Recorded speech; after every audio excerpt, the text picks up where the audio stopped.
Hi Pisces! Welcome po sa ating channel at ito ang inyong daily gabay tarot reading for January 13, 2025. Please be reminded kung naka-resonate kayo, comment down. Kung hindi kayo naka-resonate, ibigay niyo po sa iba kasi channel reading po ito. This is for you Pisces ngayong January 13, 2025.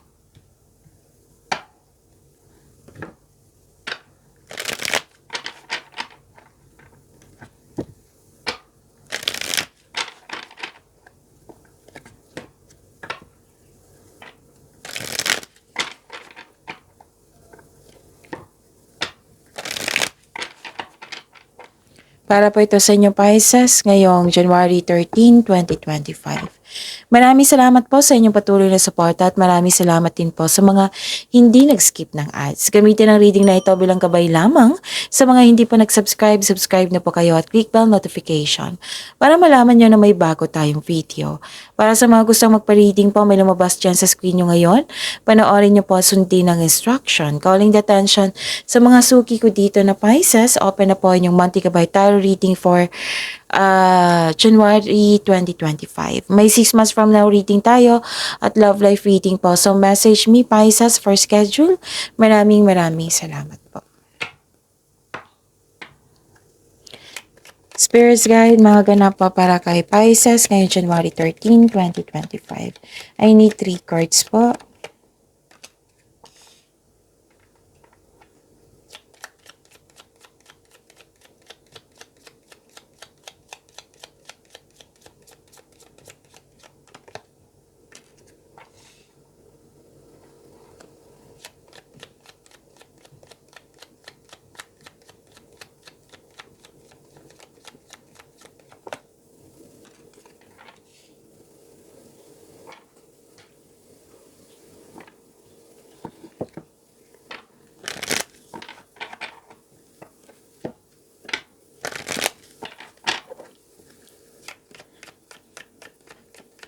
Spirits Guide, mga mensahe pa para kay Pisces ngayong January 13, 2025.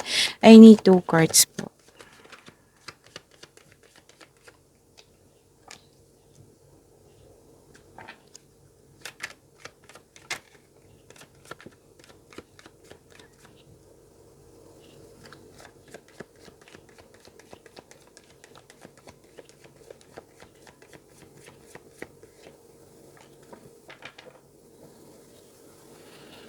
Okay, Pisces. Ngayon, January 13, 2025.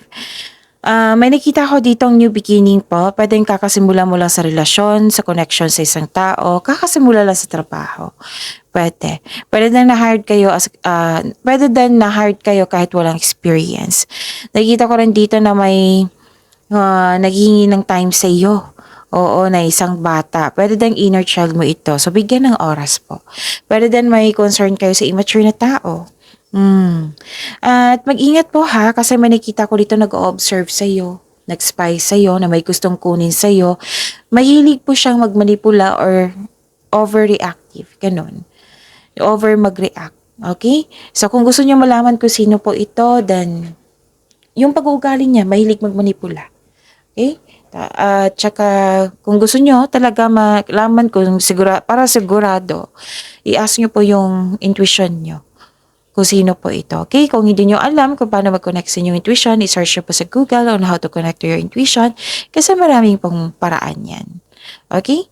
So, mag-ingat kayo sa kanya ha kasi nag-observe po siya sa iyo. Tapos, may ano dito. May concern kayo sa matigas ang ulo, mahirap kausap or sobrang stricto.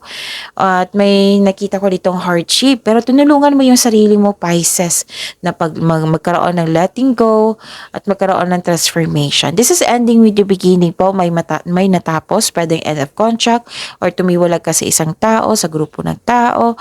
Pwede din closure, nagkaroon ng closure po. And yun, this is ending with new beginning. So, go deep, explore your roots. Kailangan mong mag-grounding or mag-meditate. So, expand your horizons. Spirits Guide, ano po yung energy ni Pisces ngayong January 13, 2025?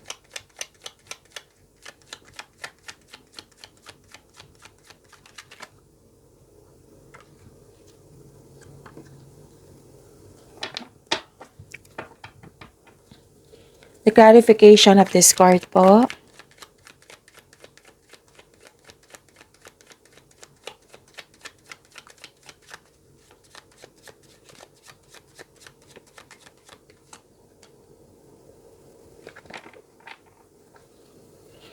Okay, sa mga may oras dyan, kung gusto nyo po, panoorin nyo po yung 2025 tarot reading nyo. Buong taon po iyon.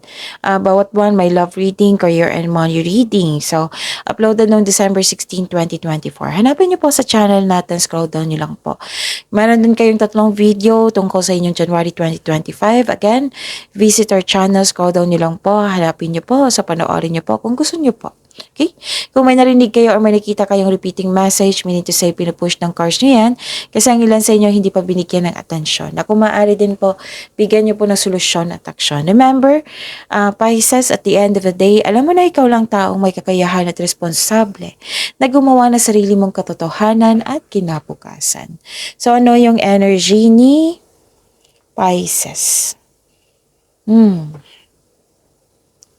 Nakita ko dito na may nalaman kayong katotohanan, pero iniiwasan mo to or hindi kayo na naniniwala sa katotohanan. Ganon, parang kumbaga denial, nagkaroon ng ganyan, denial. Or nalaman mo ito at conscious ka, kasi nakita ko dito na may katotohanan, may nangyaring katotohanan. Tapos may deception din, may panlilin lang. Okay? So, this is a clarification of all your oracle cards here na may nag-observe, may panlilin lang, may andito rin sa inyong tarot card. May naulit na problema po na nagdulot ng trauma sa iyo. Ayaw mong alamin kung bakit ito naulit. So, bigyan niyang atensyon. Hanapan niyo po ng solusyon upang sa gayon maiwasan ito. Okay? So, yun. Be careful, beware. Ano pa? Nakikita ko dito na dalawang card na po nagsabi dito na may nalaman kayong katotohanan na hindi nyo nagustuhan. Parang nalungkot kayo or takot kayo sa kakulangan. Pwede din stress kayo ngayon. Pwede din may nalampasan kayong opportunity or nagsisisik kayo sa isang nangyari. Marami kayong iniisip ngayon, Pisces. Tapos, this card asks you to believe in yourself. Mag-isip kayo ng positivity po. Positive affirmation ay kailangan. I am loved, I am healthy, I am blessed, and so on. Yung mga magandang salita na nakakabuti sa'yo. Para ma-attract mo yan. I-recite mo. So, think positive na makabangon kayo ulit. And have faith na ang divine can lift you out of any period of loss. So, focus kayo sa mind. Focus kayo sa mind healing instead of suffering. Okay? Focus and have faith. I-release mo yung nararamdaman mong negativity. Palitan mo ng positibo na ma-motivate po kayo ulit. Spirit's Guide. Career and money po ni Pisces ngayong January 13, 2025.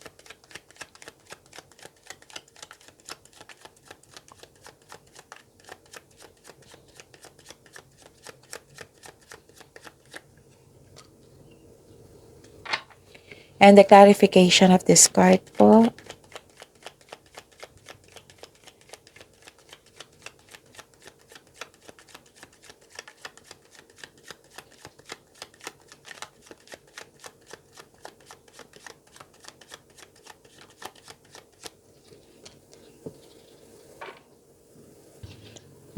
This is good. Kasi you're building stability, conserving resources din. Posibleng may regalo, alok, or pamanang parating. Nakita ko yung hard work mo dito, hard worker kayo, matalinong tao. Binavalue mo ang pera at hindi ka madamot at the same time. Financial stability, nakikita ko dito, Pisces. So this card asks you na magtipid at ingatan ng naipon. Kasi yayaman ka nito. Okay, kung marunong kang humagahawak ng money, yayaman ka niyan. So, nakikita ko dito yung financial abundance and personal growth. Kung marunong kayong humawak sa inyong ipon or sa inyong money. So, bigyan din ng panahon ng inyong sarili. Okay, Pisces, bigyan ng panahon ng inyong sarili. Kung baga, pamper yourself kasi deserve mo ito. Nakikita ko dito na ilan sa inyo na nagtrabaho sa abroad or may balak mag-abroad. Conservative kayo sa money at investment mo. Gusto mo magkaroon ng financial security kaya mas focus kayo ngayon sa inyong trabaho. So you're saving money for your future or may specific goal ka. So kaya sobrang ingat mo sa kaperahan. So this card serves as a reminder na be generous since giving to others brings more prosperity into your life. Diba? Ang ganda kasi sa pamamagitan ng pagdisiplina, pag-aalaga sa ipon nyo, yayaman ka niyan. Okay? And you're very focused in yung negosyo, sa inyong trabaho. Ano pa? Nakikita ko rin dito na nagkaroon po ng may concern kayo sa greedy na tao or self-centered na tao. Oo.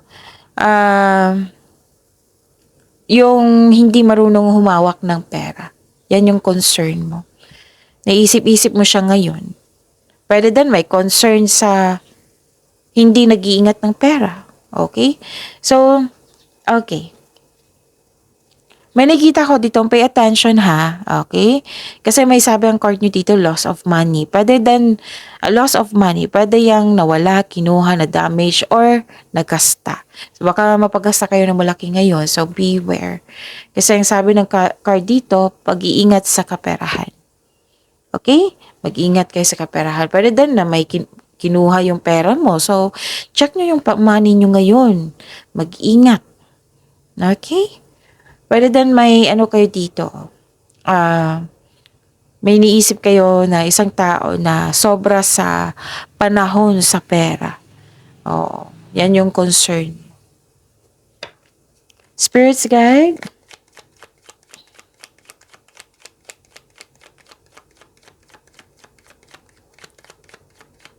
Love life, self-love, partnership, and romance si Pisces ngayong January 12, January 13, 2025. The clarification of this card po.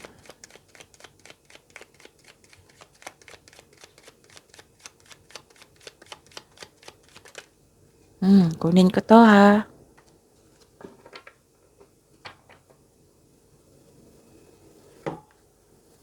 Okay, maraming salamat po sa patuloy na tiwala at suporta sa ating channel.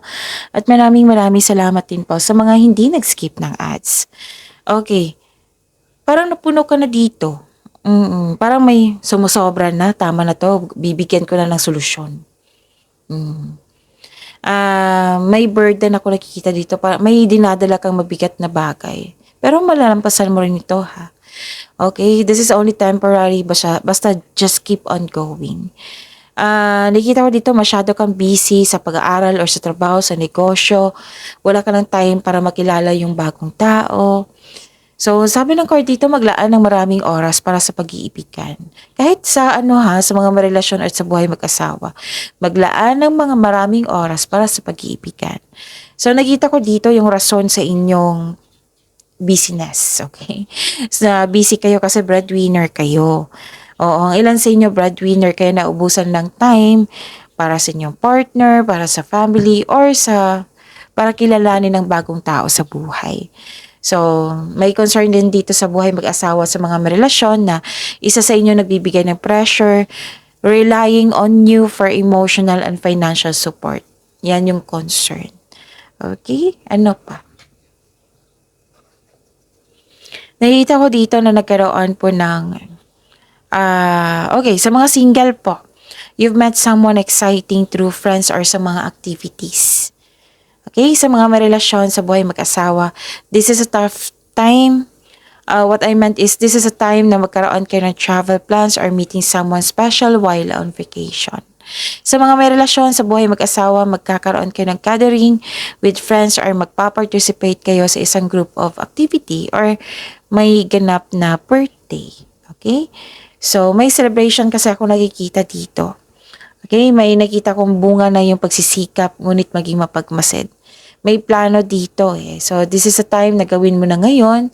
So, ginagawa mo ng aksyon na matagal mo ng plano for your growth. Posibleng may maglakbay ha, posibleng may paglalakbay or ituloy mo na yung matagal mo ng plano para mag-abroad or umuwi para magbakasyon or magkaroon ng adventure. Okay? So ano pa? Nakikita ko dito na nagkaroon po ng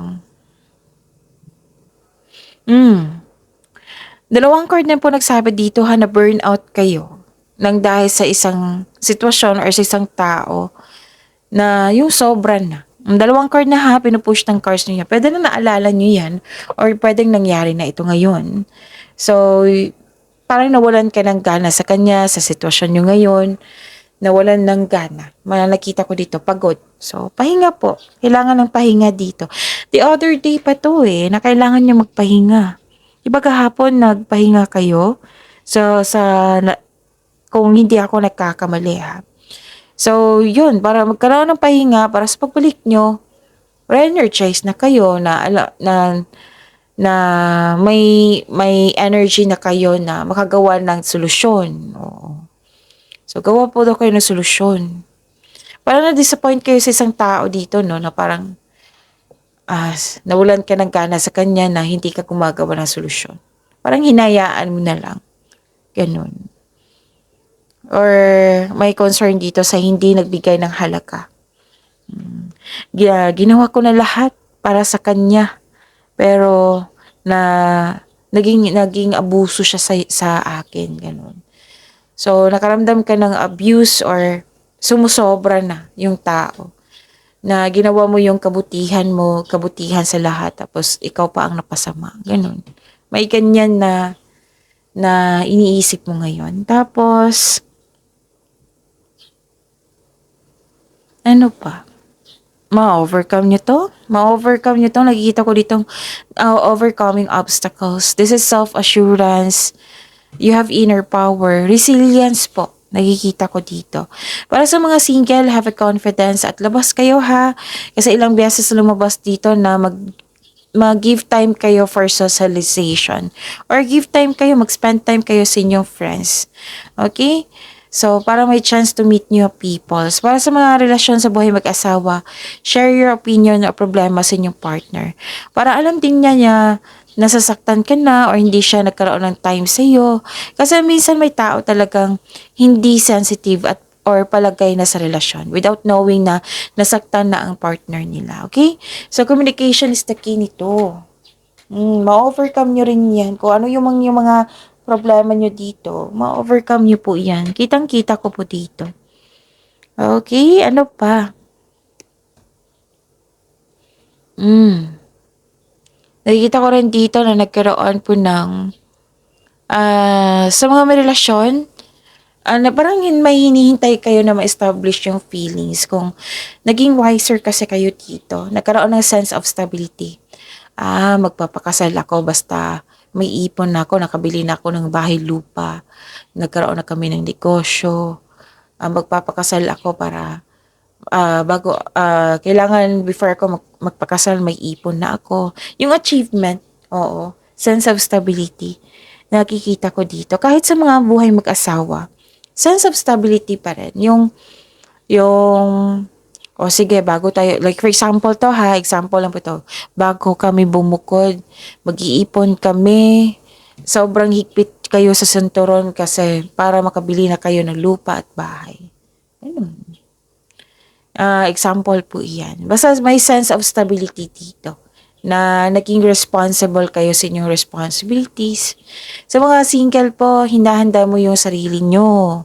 Gusto mo na bago dumating yon, gusto mong i-love mo yung sarili mo, yung tapos na yung nabitawan mo na yung na-let go mo na yung nakaraan. Pwede din na naghahanda ka kahit wala pa yung meant to be sa'yo, na naghahanda ka, nabibili ka ng lupa, mag-iipon ka para sa bahay. Example po iyan. Basta you're preparing yourself. Lalo na sa inyong sarili, na to love yourself more. Para fair din, 'di ba? Sa mamahalin mong tao na handa ka. Hindi sa ibig sabihin nagmamahal ka pero may issue ka pa sa past love mo. Okay? So, you're preparing yourself. Okay, so yun. Pagyamanin niyo po yung blessings na binigay sa inyo, Pisces. See you tomorrow. Please like, subscribe, and click the button for notification para updated po kayo sa daily tarot reading natin. Maraming salamat po.